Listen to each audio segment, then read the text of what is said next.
Hello students, welcome to textbook Bangla. তোমাদের সকলকে স্বাগত জানাই টেক্সটবুক বেঙ্গলিতে। আজকে তোমাদের জন্য একটা গুরুত্বপূর্ণ ইনফরমেশনের একটা ভিডিও নিয়ে এসেছি। অবশ্যই থাম্বনেলে তো তোমরা দেখেই নিয়েছো, এফসিআই তে নিয়োগ হবে, ফুড কর্পোরেশন অফ ইন্ডিয়া, এবং তার কি কি ক্রাইটেরিয়া রয়েছে, আদৌ কি তোমরা এলিজেবল, বাংলার ছেলেমেয়েরা কেন পিছিয়ে থাকবে কেন্দ্রীয় সরকারি চাকরির থেকে, আমার দাবি এখানেই। এবং সেই জন্যই কিন্তু তোমাদের এই ভিডিওটা করে দিচ্ছি, যাতে এফসিআই সম্পর্কে ইনফরমেশন গুলো তোমাদের কাছে থাকে। বাকি কোনো লেটেস্ট আপডেট আসলে সেটাও তোমাদের সাথে শেয়ার করবো। তো প্রথমেই চলো দেখে নি। হ্যাঁ, এখানে কথিত যেটা সো কল্ড 12,500 যেই সরকারি চাকরি শূন্য পদ, সেটার সত্যতাটাও যাচাই হবে। দেখে নাও, মর্যাদাপূর্ণ 100% যেই স্থায়ী চাকরি, সেটা কিন্তু কেন্দ্রীয় সরকারিতে রয়েছে। এবং সেই কেন্দ্রীয় সরকারের চাকরি তুমি কিসের কিসের মারফত পেতে পারো?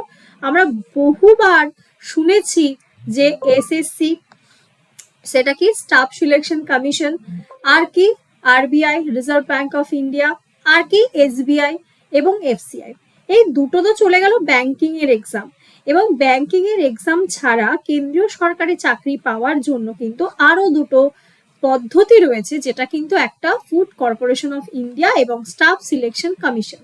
এতদিনে তোমরা স্টাফ সিলেকশন কমিশন সম্পর্কে অনেক কিছুই জেনে গেছো। আজকে আমি কথা বলবো এফসিআই নিয়ে। অ্যাকচুয়ালি এর যেই রিক্রুটমেন্ট প্রসেস, এটা বলতে পারো একটু গ্যাপ নিয়ে নিয়ে হয়। অনেকগুলো ভ্যাকেন্সি আসে, সেগুলোকে এক করা হয়, এক করে তারপরে কিন্তু প্রপার ভ্যাকেন্সি আউট হয়। এর কিন্তু বিভিন্ন ক্যাটাগরি রয়েছে।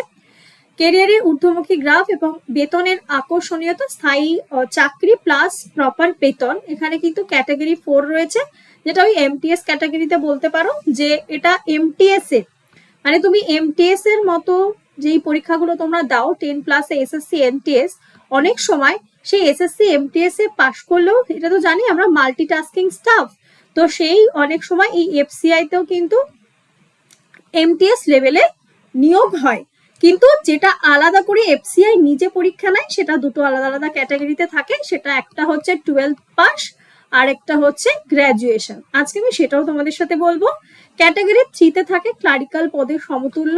ক্যাটাগরি 2 থাকে যাদের বেসিক পে থাকে মিনিমাম 6,000, মানে স্কেলের উপর দিকে যায়। আর ক্যাটাগরি 1 যেটা হচ্ছে অফিসার লেভেলে থাকে, এবং অষ্টম পে কমিশন লাগু হওয়ার পরে 1,80,000 অব্দিও বেতন হতে পারে। তো বেতনের কথায় আমি পরে আসবো, আগে তোমাদের জাস্ট জব প্রোফাইলটা আমি বোঝালাম যে কিভাবে কোথায় নিয়োগ সম্ভব। এইবার যেটা তোমাদের রিক্রুটমেন্ট হচ্ছে বা ভ্যাকেন্সি সম্পর্কে, যে আদৌ কি 12,500 রিক্রুট একসাথে হয়? অ্যাকচুয়ালি ক্যাটাগরি 1, 2, 3 এবং 4 যেটা বললাম, সেগুলো সব মিলিতভাবে কিন্তু ভ্যাকেন্সি আউট হয়। পার্টিকুলারলি এফসিআই কিন্তু তোমাদের যেই পরীক্ষাটা নেয়, সেটা কিন্তু দুটোর ভিত্তিতে হয়। এবং যেটা বলা হচ্ছে আলটিমেটলি, যেটা গুজব, 20-30% সরকারি অনুমোদন কিন্তু, যেটা প্রপার রুলস অ্যান্ড রেগুলেশন, এবং সেইখান থেকে ভ্যাকেন্সি গুলো জুড়তে জুড়তে আলটিমেটলি কিন্তু 4,500।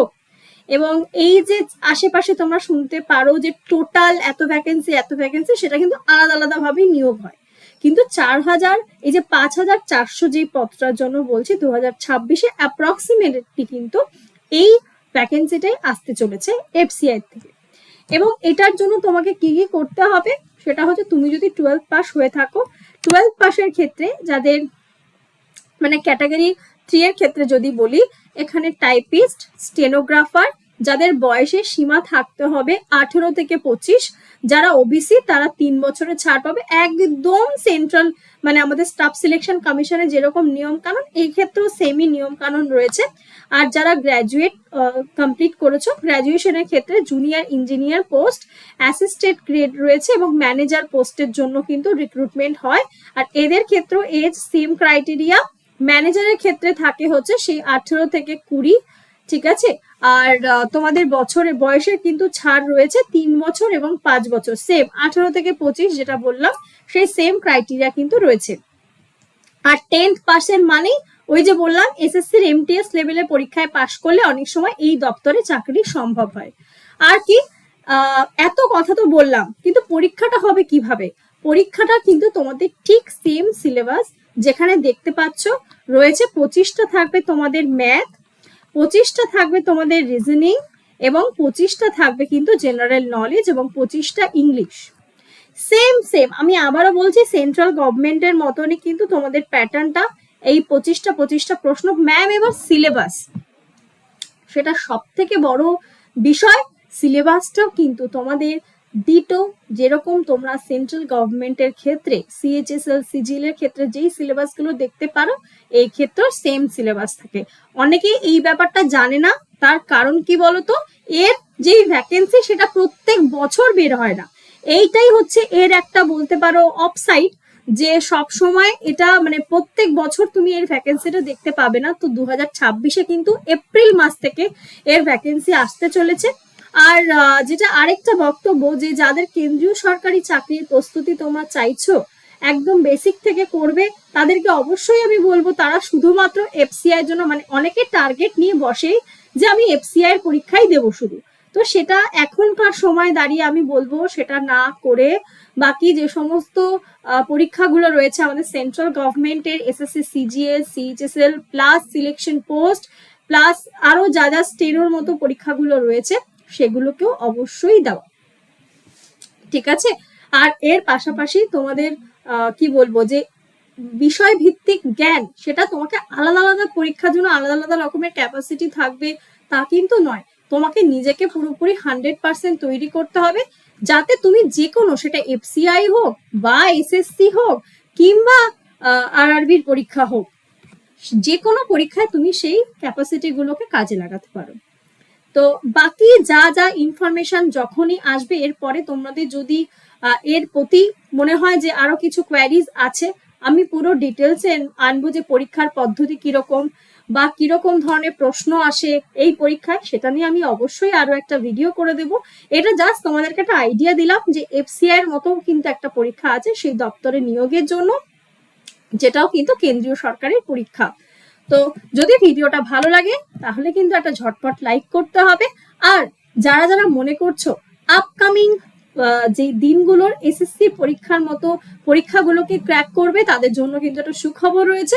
আমাদের এসএসসি ফাউন্ডেশন বাংলায় কিন্তু তোমরা প্রস্তুতি নিতে পারছো, যেখানে আরো শুধুমাত্র এসএসসি পরীক্ষা ছাড়াও তোমার গ্রুপ ডি বা এসএসসি জিডির মতো পরীক্ষার ব্যাচ প্রিপারেশন একসাথেই পাচ্ছ।